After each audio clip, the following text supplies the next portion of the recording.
আরে নবীরা শেখের উম্মতের দল, আরে নবীর উম্মতরা শেখের দল।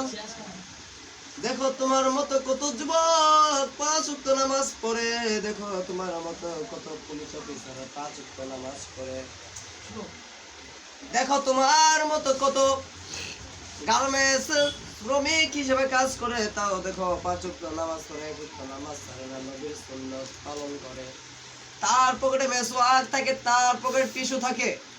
এ মুসলমান, উনিও তো যুবক, তুমিও তো যুবক, কেন তোমার পকেটে টিস্যু থাকে না, মেসওয়াক থাকে না? তুমি কেন নবীর সুন্নাত পালন করো না মুসলমান? আরে নবীরা শেখের উম্মতের দল।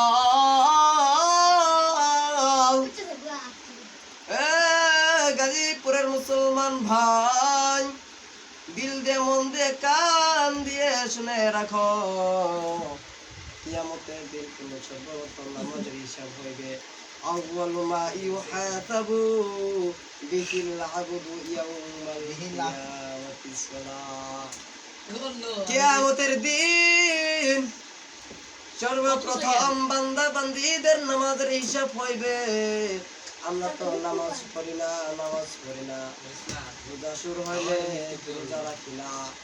যখন কুরবানির হজের সময় হয় তখন মক্কায় দৌড় দেয়। 1 রাকাত নামাজ পড়লে 70 রাকাতের নামাজের সওয়াব হবে মুসলমান। কিন্তু তার পাড়া প্রতিবেশী তখন না খেয়ে মরে। আল্লাহ পাওয়ার জন্য বলদি নাই, নবী পাওয়ার জন্য মদিনায় যায়, ওই দূর দেশে সৌদি আরবে যায়, কিন্তু তার ঘরের প্রতিবেশী না খেয়ে মরে। মুসলমান, তোমরা দিল দিয়ে মন দিয়ে কান দিয়ে শুনে রাখো রে মুসলমান, কিয়ামতের দিন সর্বপ্রথম ঘুষখোরদের বিচার হবে। এ মুসলমান, আমাদের দেশে দেখা যায় কত ঘুষখোর, দেখা যায় ঘুষ খায়, 1 টাকা দিলে 10 টাকা পায়, কত লাভের লাভ, কত লাভের লাভ।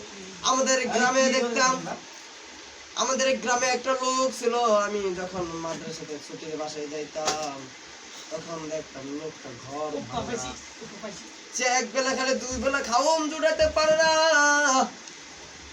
কিছুদিন পরে যায় দেখলাম বেটার 3 তলা বাড়ি। যার পর জিজ্ঞাসা করলাম, হে আঙ্কেল আপনি কেমন করে বললো খালি? তখন বলে, ভাতিজা তুমি কি জানো না, আমার বাবার কিছু জমি ছিল, আমি তার ভাগ পেয়েছি, তার জমিগুলো আমি বিক্রি করে সুদের উপর টাকা লাগাইছি। এই 3 বছরে আমি 3টা দিয়েছি, আর আমার জায়গা জমি আছে। গাজীপুরের মুসলমান, আমাদের দেখা যায় আমাদের মুখে কোনো নবীর সুন্নাত নাই, নবীর কোনো সুন্নাত নাই। এই মুসলমান, আমাদের মুখে কোনো নবীর সুন্নাত নাই।